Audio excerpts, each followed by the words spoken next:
Mesdames et messieurs, bonjour. Aujourd'hui, on va voir comment l'Union européenne concernant les dispositifs médicaux. Avec vous, Abdelmek Najif, donc fondateur de Handdevice et employé chez IQQ, donc en tant que Threat Intel Officer. Et avec moi, les experts, M. Mehdi Arbi, Mme Houda Moutassef et Mme Rosine Wafou. À tour de rôle, je vous laisse, Houda, vous présenter. D'accord, alors merci Abdelmalek. Bonjour à toutes et à tous. Je me présente, je suis Houda Moutassef. J'ai démarré mon parcours universitaire dans le domaine de la chimie industrielle au sein de l'université Hassan II de Casablanca. Donc, je suis issue d'une formation initiale en génie des procédés et méthodes d'analyse physico-chimique. Ensuite, j'ai intégré la faculté des sciences de Casa où j'ai eu mon master spécialisé en management de la qualité dans tout ce qui est industrie pharmaceutique, agroalimentaire et cosmétique, où j'ai pu acquérir, grâce au corps professoral, de solides connaissances en termes de normes ISO, à savoir l'ISO 9001, la 45001, la 22663, ainsi que la 13485, relative au système de management des dispositifs médicaux. Donc actuellement, j'opère au sein de la société Tribology en tant que Quality Manager, où je suis chargée de la mise en place et du maintien du système de management de la qualité selon l'ISO 9001 version 2015. Merci beaucoup. Mehdi. Donc, merci à Malek. Donc, Mehdi El Arbi, je suis de formation initiale ingénieur en génie biologique de l'École nationale d'ingénieurs de Sfax. Et j'ai fait par la suite une thèse en co-tutelle en sciences biologiques de l'Université de Sfax et en chimie organique de l'Université Pierre-et-Marie Curie. Actuellement, je suis maître de conférence à l'Institut supérieur de biotechnologie de Sfax et j'occupe le poste de directeur département biotechnologie et santé.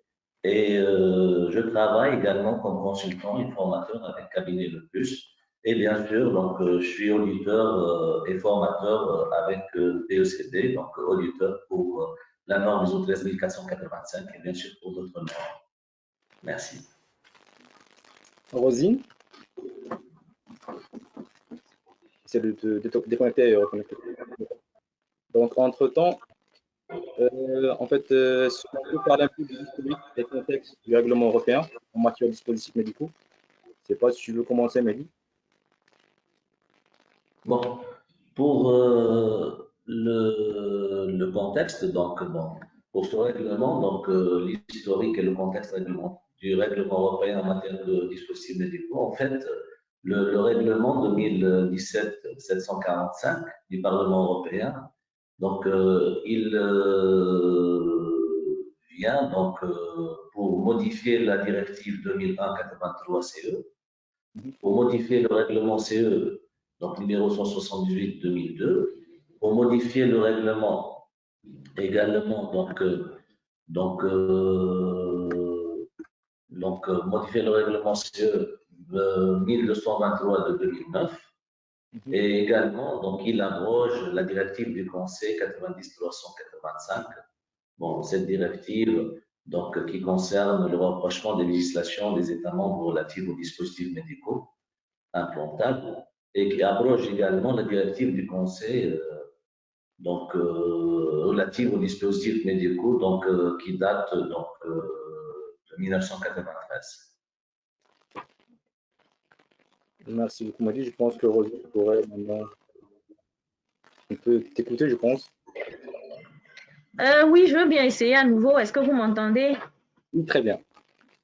Donc, est-ce que tu peux te présenter? Oui, avec plaisir. Donc, bonjour à tous. Je suis Rosine Wafo. Donc, à la base, j'ai une maîtrise en chimie, option inorganique. Ensuite, j'ai poursuivi mon parcours universitaire. J'ai bouclé avec un master en management de la qualité. À ce moment-là, j'ai intégré une industrie pharmaceutique basée ici au Cameroun. en tant que contrôleur qualité d'abord et par la suite responsable du laboratoire. Parallèlement, j'ai également suivi une formation en management qualité, santé, sécurité et puis environnement. Donc, à l'issue de ce parcours-là, j'ai obtenu un master. Ensuite, j'ai rejoint une autre firme agro-industrielle, toujours basée ici au Cameroun. Là, principalement, j'étais en charge d'implémenter le système de management et qualité et puis food safety. Voilà. Et donc, depuis 4 ans, je suis promotrice du cabinet de management Big Consulting et Services. Voilà. Merci beaucoup. Ok, donc on était au contexte historique des règlements européens en matière de dispositifs médicaux. Donc maintenant, la question suivante, donc quelles sont les spécificités en nouvelle réglementation européenne? Donc, je commence par Ruda. D'accord, merci Agman pour ta question. Donc, concernant les spécificités de cette nouvelle réglementation, il faut savoir qu'elle inclut un domaine d'application plus large qu'auparavant. Également, il y a des dispositifs sans finalité médicale, agissant simplement comme des dispositifs médicaux, comme par exemple les dispositifs incorporant du matériel d'origine humaine. Nous retrouvons aussi des exigences très précises concernant le système de management de la qualité, en plus des exigences de la norme. Il y a également maintenant des exigences plus détaillées concernant le système de management des risques, la documentation qui concerne l'évaluation de conformité et les processus de surveillance post-commercialisation, ainsi que l'évaluation clinique. Par exemple, il faudra fournir maintenant une justification de la classification des appareils que l'on souhaite commercialiser et il faudra justifier pourquoi l'appareil en question il est inclus dans le champ d'application de la réglementation et pourquoi il n'en est pas exclu. On retrouve aussi de nouvelles exigences étendues concernant les obligations d'enregistrement et d'étiquetage fournies avec la base de données EDAMED et le UDI, communément appelé l'identifiant unique des dispositifs.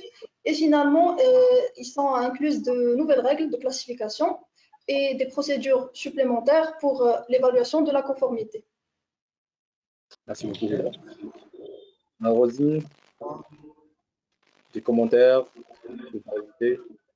Bon, j'ajouterais aussi sur la partie ressources humaines, il faudra une personne maintenant carrément en charge de la conformité, donc de veiller à la conformité par rapport aux exigences de la nouvelle réglementation. Mehdi? Oui. Bon, je crois qu'ils ont bien détaillé donc, les nouveautés, mais en tout cas, donc, pour mettre un dispositif médical sur le marché, donc, le fabricant doit obtenir le marquage CE, et pour cela, il doit établir et tenir à jour de la documentation technique. Et c'est sur cette documentation technique que sera basée donc l'évaluation de la conformité du dispositif médical. Et les éléments qu'elle contient donc, sont spécifiés en annexe de ce règlement. Merci beaucoup. Donc, en fait, la question que je me pose, donc, pourquoi opter pour un nouveau règlement en termes de dispositifs médicaux au sein de l'Union européenne? Donc, est-ce que vous avez constaté de votre expérience un besoin, des lacunes peut-être dans la loi ou dans le règlement? Comment vous voyez les choses? Je commence par Rosine. J'ai pas bien entendu.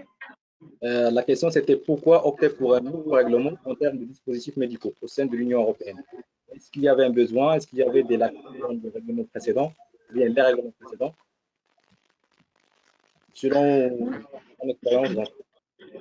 Oui, je pense que ça a tout son sens parce que déjà, si je pense à la partie management des risques, c'est vrai qu'avec le niveau dispositif, l'accent est bien mis sur la partie gestion des risques.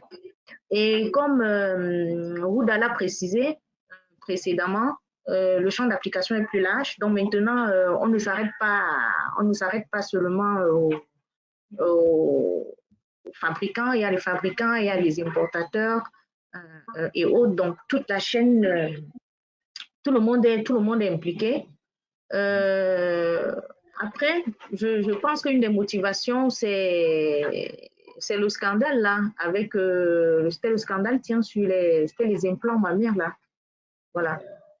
Donc oui, je pense que ça a tout son sens. Merci beaucoup. Houda? OK. Oui, alors j'ajouterais que la raison pour laquelle ils ont opté pour un nouveau règlement au sein de l'Union européenne, ça fait suite à plusieurs évolutions technologiques, car il y a eu l'apparition de plusieurs produits et également des logiciels qu'on peut considérer comme dispositifs. Donc le règlement, on peut dire qu'il a été pensé justement pour répondre à ces exigences-là. Et parmi les raisons, on remarque également que certains acteurs ne sont pas suffisamment impliqués dans le processus d'enregistrement des dispositifs médicaux, ainsi que le besoin d'harmonisation au sein de l'Union européenne. Cela veut dire que maintenant, tous les pays européens ils vont appliquer le règlement de la même manière. Ce n'est pas à chaque pays de transposer une directive spécifique dans son droit national. Donc voilà. C'est plus uniforme. Ouais. Oui, exactement. Merci beaucoup. Mehdi? Oui, donc c'est ça. Donc l'intérêt donc de ce nouveau règlement, c'est d'harmoniser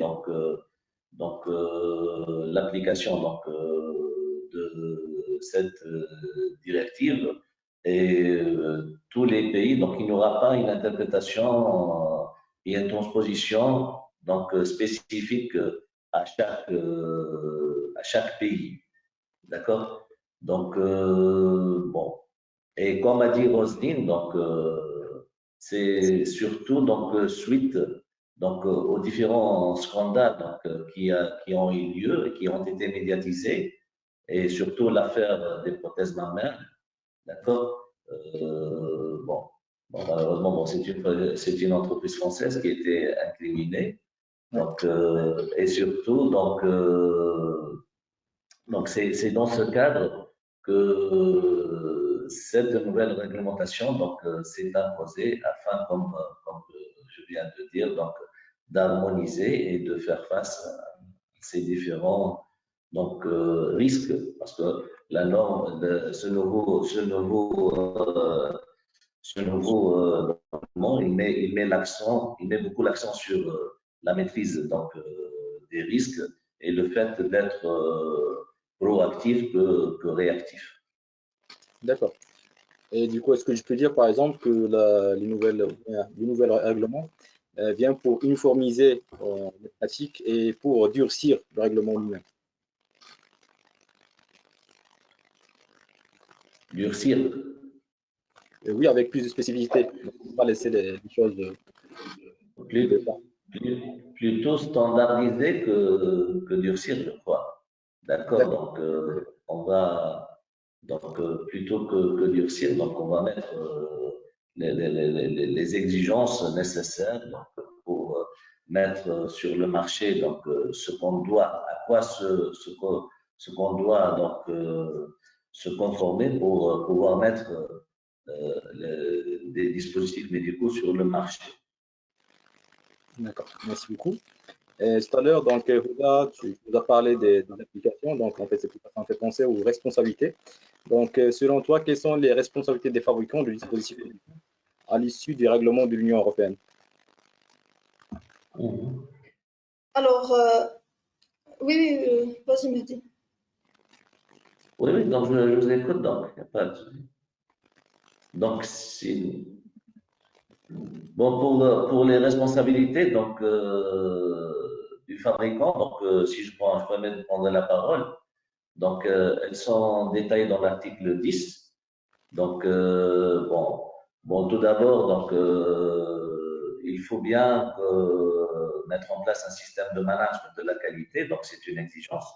Et ce système de management, d'ailleurs, il y a une norme qui a été publiée dans ce sens, donc c'est l'ISO 13485. donc, qui s'intitule Dispositifs médicaux, système de management de la qualité, exigences à des fins réglementaires. Et déjà, cette norme, elle permettrait donc de se mettre en conformité par rapport à ce règlement. Également, donc, pour les responsabilités donc, des producteurs, donc, tout ce qui est mis sur le marché, donc, d'une manière générale, donc, lorsque le fabricant met ses dispositifs sur le marché ou ses services, donc le règlement exige qu'il veille à ce que ceux-ci aient été conçus et fabriqués conformément aux exigences du règlement. Également, donc, parmi les nouvelles exigences, donc tout ce qui est évaluation en clinique, et au cours donc, du développement du produit, le fabricant doit réaliser une évaluation clinique. Et les exigences relatives à cette évaluation donc, se trouvent dans l'article 61 et l'annexe donc 14 du règlement. Bon, également donc tout ce qui est suivi clinique après commercialisation. Donc le suivi clinique après commercialisation, donc c'est un processus continu de mise à jour de l'évaluation clinique. Il s'inscrit dans la surveillance après la commercialisation. Et d'ailleurs, le fabricant, il doit collecter de manière proactive des données cliniques relatives à l'utilisation du dispositif chez l'homme. Bon, également, donc, bon, parmi les obligations, donc, tout ce qui est documentation technique, et pour mettre sur le dispositif sur le marché, donc, le fabricant doit obtenir le marquage CE. Et pour cela, il doit établir et tenir à jour la documentation technique. C'est cette documentation, en fait, qui sera basée sur cette donc, documentation qui sera basée sur l'évaluation de la conformité donc, du dispositif médical. Et les éléments de cette donc, documentation sont spécifiés dans l'annexe 2 et l'annexe 3 donc, du règlement. Le règlement exige également pour le producteur donc, tout ce qui est traçabilité. D'accord. Et le règlement il renforce les exigences en termes de traçabilité. Donc, désormais, donc, le fabricant, il oppose un identifiant unique du dispositif, conformément à l'article 27 du règlement. Également, donc, tout ce qui est surveillance après commercialisation, en fait, une fois le dispositif est mis sur le marché, donc le dispositif médical, mis sur le marché, le fabricant, il doit mettre en place un système de surveillance après commercialisation. Et c'est exigé dans l'article 83 du règlement. Également, donc, le règlement, il met l'accent sur la matériau-vigilance. En fait, le fabricant est également chargé d'assurer la matériau-vigilance, conformément à l'article 87 du règlement. Et cette activité, elle permet de surveiller les incidents qui peuvent survenir lors de l'utilisation d'un dispositif médical. Bon, bien sûr, donc le risque zéro n'existe pas et si jamais il y a des problèmes, donc tout ce qui est mesures correctives, et les mesures correctives sont définies dans le règlement comme toute mesure visant, donc les mesures correctives sont définies donc, comme toute mesure visant à éliminer les causes de non-conformité potentielle ou effective ou d'une autre situation indésirable. Donc, bon, bien sûr, le règlement, comme je viens de le dire, donc il met l'accent sur la gestion des risques et il est spécifié dans le règlement que le fabricant doit établir, documenter, mettre en œuvre et maintenir un système de gestion des risques. Bon, également, donc, le règlement, il met l'accent sur la coopération avec donc l'autorité compétente, comme c'était déjà le cas avec la directive. Donc, si l'autorité compétente de l'État membre dans lequel se trouve le siège social du fabricant demande des échantillons gratuits ou un accès au dispositif, le fabricant doit s'y mettre également. OK? Donc, bon, c'est ce que je peux dire par rapport à ce qui est exigé donc, par le règlement en ce qui concerne la responsabilité donc, des producteurs. Des fabricants. Des fabricants, oui, c'est ça. Ok, merci beaucoup. Donc, je passe la parole à Rosine. Est-ce que tu as des commentaires?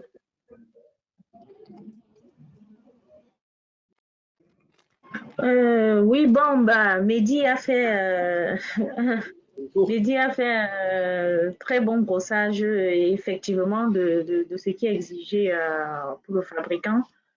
Il a notamment parlé de l'identification maintenant des dispositifs médicaux, qui est important.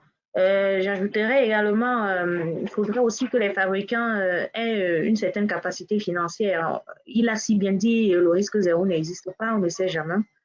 Donc, si la responsabilité est avérée, il faudrait qu'ils s'apprêtent aussi voilà, à gérer la crise. Voilà. D'accord, merci beaucoup. Nouda, ton commentaire sur la réponse de Mehdi et de Rosine? Je suis d'accord avec les deux. Voilà, je n'ai rien à ajouter. D'accord. Ok, donc, question suivante. Quelles sont les responsabilités des fabricants de dispositifs médicaux? Ah, pardon. Quelles sont les obligations d'un bon représentant autorisé de la communauté européenne et quelles sont les tâches qu'il doit remplir? Donc, je commence par Rosine.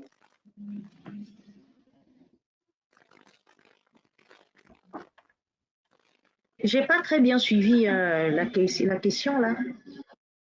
En fait, ça parle des obligations d'un bon représentant autorisé de la communauté européenne et quelles sont les tâches qu'il doit remplir.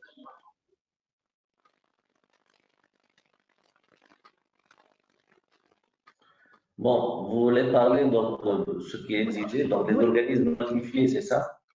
Et les organismes d'évaluation de la conformité. C'est ça? Bon, je parlerai. Bon, de ce que je comprends, moi, je pense que tout ça passe par déjà des audits pour éventuellement conserver le marquage CE. Après, de ce qui est exigé, il y a des rapports de sécurité maintenant qu'il faut rédiger et envoyer aux différentes autorités. Je ne sais pas si j'ai très bien compris la question, Mehdi ou là. Bon. Mehdi? Donc, bon, normalement, par cette question, vous demandez de parler des organismes notifiés, donc qui sont définis dans le règlement comme un organisme d'évaluation de la conformité désigné en application donc, du règlement. Et les organismes notifiés sont des entreprises donc, qui délivrent le certificat CEDUR, comme vous venez de dire, pour les classes de 1, 2B et 3. Et il est possible de trouver plusieurs organismes notifiés désignés au sein d'un même pays. Bon, même si en France, normalement, maintenant, il y a un seul qui est le groupement pour l'évaluation des dispositifs médicaux, le GMED, et qui a été désigné donc en France. Donc, ce sont les autorités compétentes des différents pays de l'Union européenne qui désignent les organismes notifiés sur la base des exigences du règlement. Et ces organismes peuvent avoir des domaines de compétences spécifiques. Donc, ainsi, le fabricant, il est libre de choisir son organisme notifié, donc il doit le sélectionner. Donc, c'est comme un fournisseur donc, de services. Dès lors que le dispositif a évalué entre bien dans le champ des compétences de l'organisme. Donc, il faut vérifier juste que le dispositif, il rentre dans le champ de compétences de l'organisme d'évaluation. Donc, bon, sinon, pour les organismes notifiés, donc, bon, il doit être une organisation indépendante qui est désignée donc, au sein de l'Union européenne pour évaluer la conformité aux exigences de certains dispositifs avant qu'ils soient mis sur le marché. Donc, bon, sinon, donc, normalement, ça doit être bon, les critères, donc, ça doit être, on doit garantir l'indépendance, l'impartialité, tout ça, donc, comme pour normalement ce qui est exigé pour les organismes certificateurs.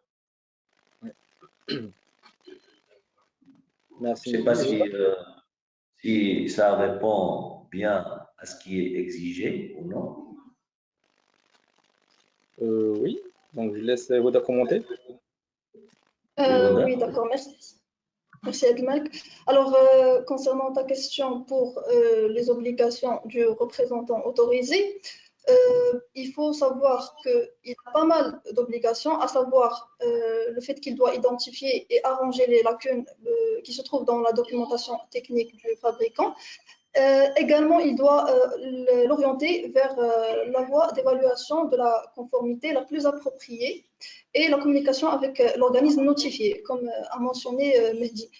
Également, il doit le guider à travers les obligations d'enregistrement nationales respectives. Il doit recueillir activement des informations sur le marché pour le système de surveillance post-commercialisation. Et il doit également l'accompagner en cas d'incident ou de problème avec les autorités nationales compétentes. Et pour finir, il doit s'assurer que tu disposes toujours des normes et des conseils actuels et valides. Merci beaucoup. Merci, Oda. En fait, je me demande, là, on parle des règlements européens, alors que nous, donc, je pense qu'on est quelque part dans le monde, donc Tunisie, Maroc et Cameroun. Donc, ma question, c'est quel est l'impact sur les pays qui ne font pas partie de l'Union européenne?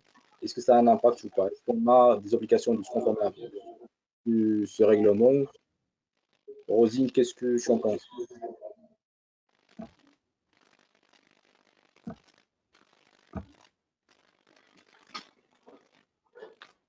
Rosine, tu m'entends? Vas-y. Bon, si elles ne sont pas, donc, plus que sûrement, donc ça aura un impact sur les pays qui n'appartiennent pas. Donc, C'est un peu entrecoupé, hein. C'est entrecoupé, donc je n'entends pas très bien. oui, on vous écoute maintenant, donc vous pouvez. Est-ce que tu m'entends maintenant, Rosine? Très bien. Oui. Donc, en fait, ma question, c'était par rapport à l'impact aux pays qui ne font pas partie de l'Union européenne. Est-ce qu'on doit se conformer avec ce règlement ou pas? Est-ce qu'on est touché par ce règlement? Oui, si on ambitionne vendre, je vais dire ça simplement comme ça, si on ambitionne de vendre tout ce qu'on a comme dispositifs médicaux sur le sol de l'Union européenne, oui, il faut se conformer. Donc ça vaut pour l'importateur ou alors le vis-à-vis qu'on a du côté de l'Union européenne. Donc, le mandataire, je veux dire.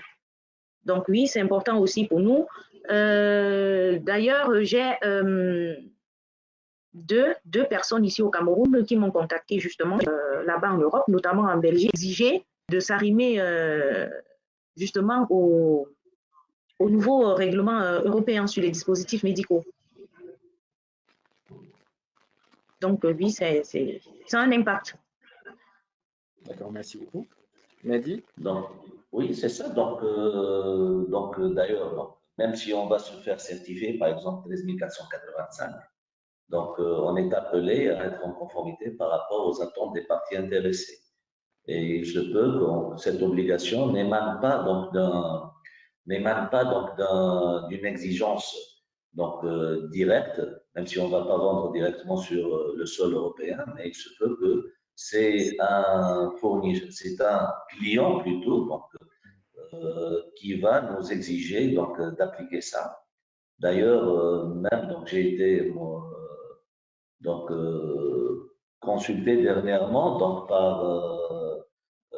déjà par un hôpital, parce que maintenant même les essais qui ne sont pas donc vendus, donc qui sont utilisés donc pour le diagnostic, tout ça au sein des hôpitaux et cliniques, donc déjà ils sont maintenant gérés également par ce règlement. Et sûrement, donc, comme vous savez, étant par exemple en Tunisie et ayant des contacts avec des. Si on aura maintenant avec le tourisme médical, donc si on aura, donc même pour le Maroc, si vous aurez des Européens qui vont venir faire des diagnostics, comment dire, des traitements donc, au Maroc ou en Tunisie. Donc, on sera amené donc, à appliquer donc, cette réglementation. Donc, ce sera quelque chose qui sera imposé par les donneurs d'ordre, comme a dit Rosier. Merci beaucoup. Donc, c'est pas imposé par l'État, mais plutôt par des contrats, par exemple. Oui, oui, puisque jusqu'à maintenant, par exemple, en Tunisie, on n'a pas cette réglementation.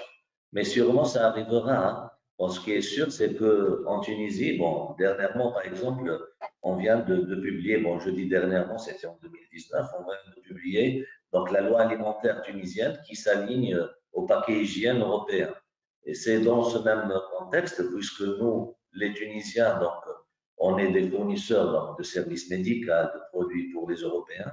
Sûrement, il y aura prochainement un alignement des règlements européens pour la réglementation tunisienne. Et je crois que même pour le Maroc ou même pour le Cameroun, ce sera la même chose. Bien sûr. Merci beaucoup, Mehdi. Ouda? Oui, sûrement. Encore une fois, oui, voilà, je suis d'accord avec les commentaires de Mehdi et Rosine. Rien à ajouter. Merci. Et du coup, Ouda, donc j'ai une question pour toi. Quelles sont les actions à mener pour les entreprises, bien par les entreprises qui désirent se conformer avec le nouveau règlement? Ouda, est-ce que tu peux répondre? Oui, d'accord. Alors, pour les actions qu'il faut mener par les entreprises qui désirent se conformer au règlement, il est clair que ce règlement relatif aux dispositifs médicaux, il impose des exigences. Ces exigences, elles sont accrues vis-à-vis des fabricants et aux autres opérateurs économiques de la chaîne d'approvisionnement, sachant que les délais de la mise en conformité, ils sont relativement courts. Donc, il est important que les entreprises planifient soigneusement les mesures qu'elles prévoient de prendre afin de garantir l'atteinte de la conformité dans les délais requis. Donc, les actions à mener, ils sont catégorisées en termes de processus, de produits et de personnes. Ainsi, on va parler du premier volet qui concerne les processus. Il faut savoir que les fabricants, ils devraient effectuer une gap analysis, c'est-à-dire ils doivent évaluer leurs processus existants et leur système par rapport aux exigences de la nouvelle réglementation. Ils doivent également être prêts à s'adapter à la quantité importante de législation secondaire qui devrait arriver dans les années à venir. En ce qui concerne les produits, il faudra s'assurer que les nouveaux produits ainsi que les produits hérités peuvent être conformes à la réglementation, et cela représente un défi qui nécessitera un investissement important au début. Pour finir, on va parler du volet concernant les personnes. Alors, leur travail pour garantir la conformité au règlement, il doit imposer une charge accrue aux ressources humaines internes des entreprises. Donc, plusieurs fonctions commerciales devront contribuer activement aux efforts de conformité. Ces fonctions, elles peuvent inclure bien sûr la réglementation et la qualité, mais pas que. Il y a également la supply chain, la fonction commerciale, marketing, etc. Il faut savoir que les fonctions, elles devront se préparer aux nouvelles obligations tout en contribuant et en continuant à s'acquitter de leurs responsabilités quotidiennes déjà existantes, ce qui n'est pas une tâche facile, bien au contraire, c'est une tâche fastidieuse, mais il faudra faire avec. Merci beaucoup, Ouda. Donc, Rosine ou moi qui doit parler? Mehdi, tu veux? Bon, d'accord. Donc, bon, comme a dit donc, Ouda, donc, les échéances sont courtes. Déjà, bon, même si elles ont été étalées sur des années, ça commence déjà le 26 mai, donc pour certaines exigences, et ça se poursuit jusqu'à 2027. D'accord? Sinon, donc, pour les actions donc, clés à mener, donc tout d'abord, donc, il faut étudier l'éligibilité de nos produits. Donc, est-ce que chaque fabricant doit vérifier l'applicabilité ou non de la nouvelle réglementation à ses produits? Est-ce qu'on est tenu ou non donc, est-ce qu'on est concerné ou non par ce règlement? Sinon, bon, par la suite, donc c'est le système de management de la qualité qui doit être mis en place. Donc, le fabricant, il doit mettre en place son système de management de la qualité. Donc, bon, sur ce point, il n'y a pas de grand changement puisque l'ISO 13496 qui a 85, bon, 13485 qui a été publié en 2016 reste applicable. Donc, déjà, cette norme elle a été publiée donc, pour garantir la conformité par rapport aux exigences réglementaires. Sinon, comme a dit Oda tout à l'heure, donc, il faut nommer quelqu'un, donc il faut une personne qui sera chargée pour veiller au respect de la réglementation. Également, donc, elle a parlé également tout à l'heure de l'enregistrement dans la base EDAMET. Donc, le fabricant doit s'enregistrer dans un module dédié sur EDAMET. Donc, en retour, l'autorité compétente nationale attribue à l'entreprise un SRN, donc Single Registration Number. Et également, donc, ce qui doit être fait, également, donc, les points clés qui doivent être faits. Donc, il faut réaliser une évaluation clinique. La classification, procédure d'évaluation de la conformité. Donc, il faut mettre en place la documentation technique exigée par le règlement et avoir donc l'identifiant unique du dispositif. Et tout ce qui est, bon, il faut avoir également un résumé des caractéristiques de sécurité et de performance. Et bien sûr, par la suite, faire appel aux organismes donc, notifiés donc, pour avoir la certification CE. Et ça ne s'arrête pas là. Donc, il faut également faire par la suite la surveillance après la commercialisation. Donc, beaucoup de travail donc, qui va être fait, qui est exigé déjà. Et ce qu'a dit déjà Rosine, c'est qu'il faut mettre à la disposition donc, les ressources nécessaires, donc, que ce soit les ressources humaines ou les autres ressources nécessaires. Merci beaucoup. Donc, une question personnelle n'étant pas un expert du domaine médical et de santé. Donc, en gros, est-ce que ça suit en fait le cycle de vie d'implémentation des systèmes de management comme par exemple ISO 9001, ISO 27001? C'est la même chose? Plus ou moins? Bon, l'essentiel, donc, bon, si on applique l'ISO 9001, on peut l'appliquer, parce que même l'ISO 9001, il fait référence donc, au respect donc, des attentes des parties intéressées, il fait référence donc, à l'analyse des risques, d'accord, l'approche par les risques, et il fait également donc, référence donc, au respect des exigences légales, donc à la conformité par rapport à la réglementation. D'accord? Et le fait d'être certifié, ça va aider sûrement. Hein. Donc, c'est sûr que la 13485, donc, en fait, elle est basée donc, sur la norme ISO 9001, donc 2008, bon, même si elle a été publiée en 2007. Donc, elle reprend donc, la structure de l'ISO 9001 2008, mais elle prend en considération donc, les exigences en matière d'analyse des risques donc, qui sont exigées plutôt peut-être par le règlement que par la norme ISO 9001 2008, même si la norme ISO 9001 2008, donc, implicitement, elle prenait en considération donc, l'aspect de risque à travers donc, les mesures préventives. Ok, merci beaucoup. Rosine, tu as un commentaire s'il y a une étape que vous avez échappé? Non, une fois de plus, Ouda et Mehdi, voilà, ils ont répondu pleinement aux questions. C'est vrai que pour ce qui est de la gestion des risques pour les dispositifs médicaux, bon, leur application, il y a la norme ISO, c'est la 14971, oui, qui est spécifique à l'analyse des risques pour les dispositifs médicaux. Donc ça aussi, ça peut aider. Oui. Donc en complément à la 13485. Oui, c'est ça. Vous avez tout à fait raison aussi. Merci beaucoup. Donc ça complète la réponse.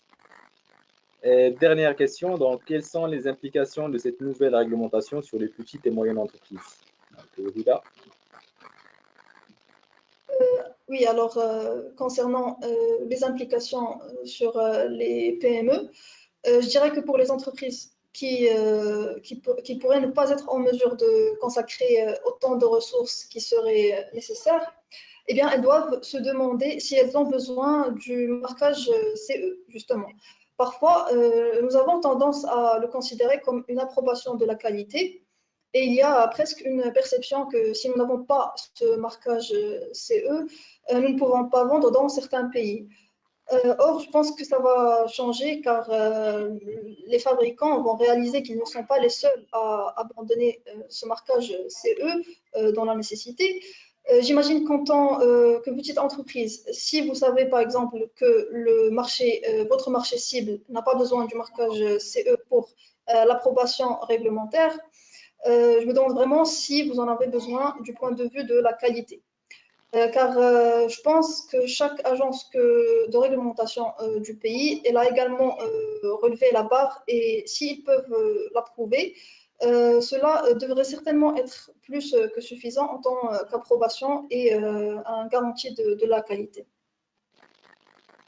Merci. Donc, Mehdi, Rosine.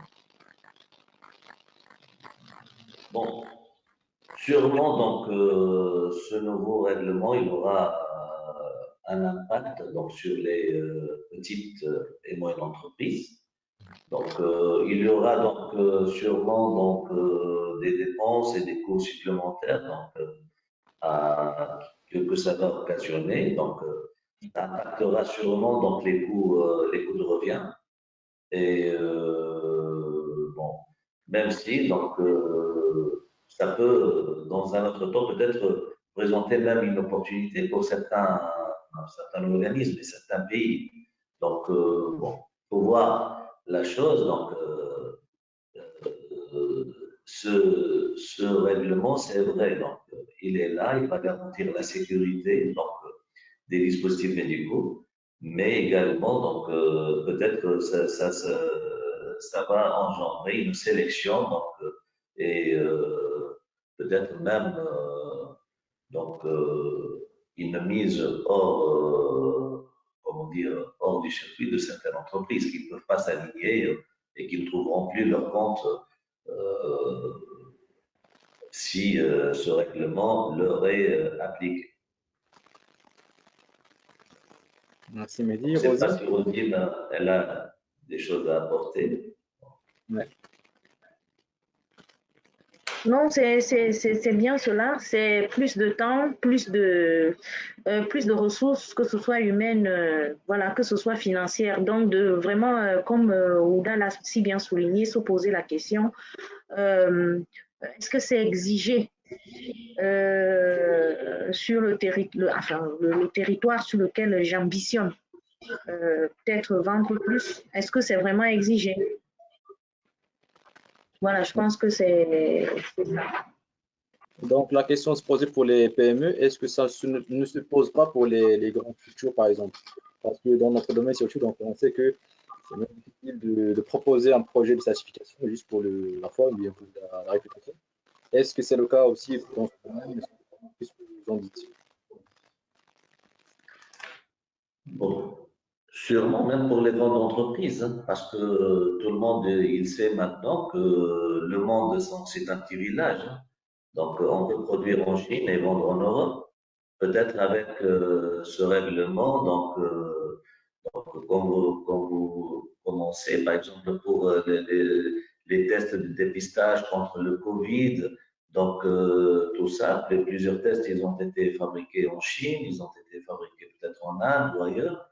Donc, avec ces restrictions, d'ailleurs, si ça a été reporté, l'application donc, de ce règlement, c'est en grande partie suite à la crise de Covid, parce que sinon, on sera en, comment dire, on n'aura pas assez de dispositifs pour faire face à la crise qu'on a vécue.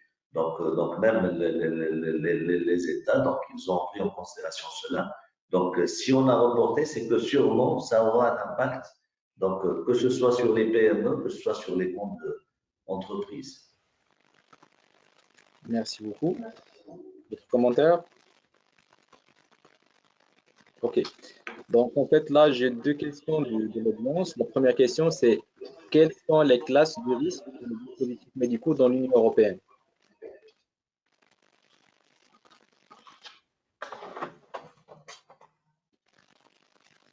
Tu peux répondre à la question. Quelles sont les classes de risque pour les dispositifs médicaux dans l'Union européenne? Bon, généralement, il y a quatre classes. Par exemple, on retrouve la classe 1 d'un risque légèrement, enfin, il y a pas de risque pour la classe 1. On retrouve également la classe de B, la classe C qui représente un risque grave. Majoritairement, il y a quatre classes et donc le classement est par sévérité et par l'intrusion dans le corps humain. Voilà. Donc, bon, j'ai la réponse devant moi. Donc, bon, pour les différentes classes, en fait, donc, la classe A, donc, ce sont les risques individuels et les risques pour la santé publique faibles. La classe B, les risques individuels modérés et ou risques pour la santé publique faibles. Classe C, donc risque individuel élevé et ou risque pour la santé publique modérée. Et classe D, donc les risques individuels et risques pour la santé publique élevés. Donc, ce sont les quatre classes dont parlait Ouda, donc classe A, classe B, classe C, classe D. Merci beaucoup, Mehdi. Rosine, commentaire? Non, non, c'est bien ça. OK. Merci. Ouda et Mehdi ont... Donc, deuxième question, quelles sont les principales différences entre la classification des dispositifs médicaux de la FDA et de l'Union européenne? Vous pouvez répéter la question, s'il vous plaît? Oui. Donc, quelles sont les principales différences entre la classification des dispositifs médicaux de la FDA et de l'Union européenne? Ah, okay.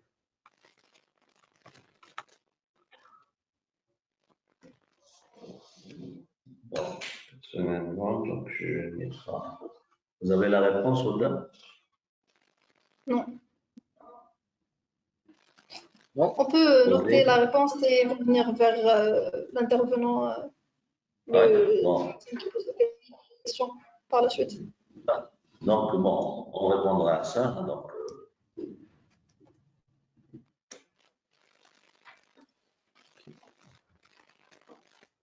Ça marche. Donc, si vous n'avez pas de questions, donc on va clôturer la conférence. Pour vous, si vous avez des commentaires, Houda, Mehdi, Rosine.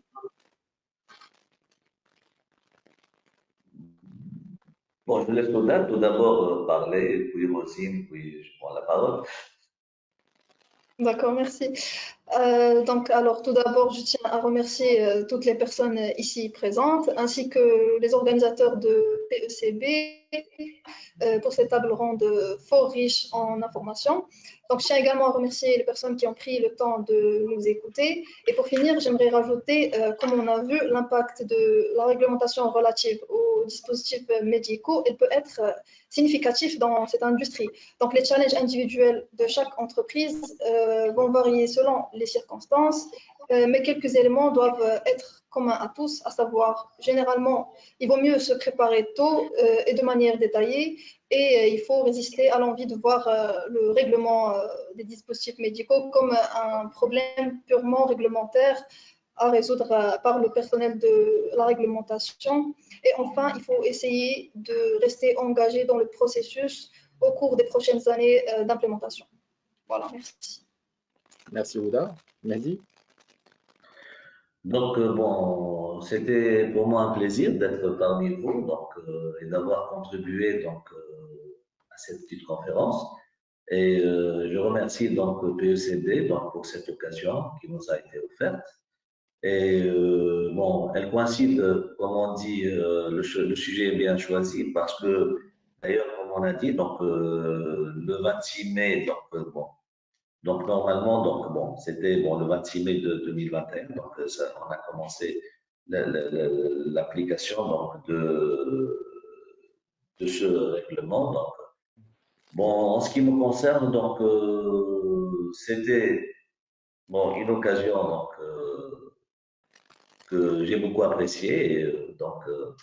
Merci pour les gens qui étaient là pour nous écouter. Et merci à PECB. Merci Mehdi. Rosine? Oui, donc je remercie tout le monde, déjà les panélistes, les participants également.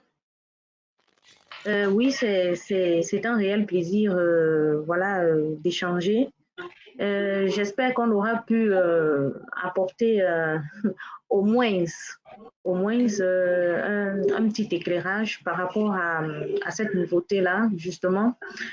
Et, et voilà, de comprendre la plus-value des normes, notamment la 13 485, et de la saisir comme une opportunité, oui, opportunité de vendre des produits voilà, à l'extérieur.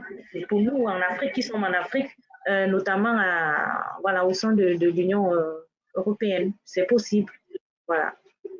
Comme Ouda l'a dit, il suffit d'une bonne préparation, d'être vraiment engagé, d'avoir beaucoup de volonté. Et voilà, ça va aller. Merci beaucoup Rosine. Donc encore, merci à vous tous. Merci à PECB pour cet événement. Et merci à vous pour l'échange. Franchement, c'était presque une séance de formation parce que c'est vraiment moi-même. Merci à l'audience et au plaisir. Merci beaucoup. Merci. Ciao. Merci. Au revoir. Au Au revoir.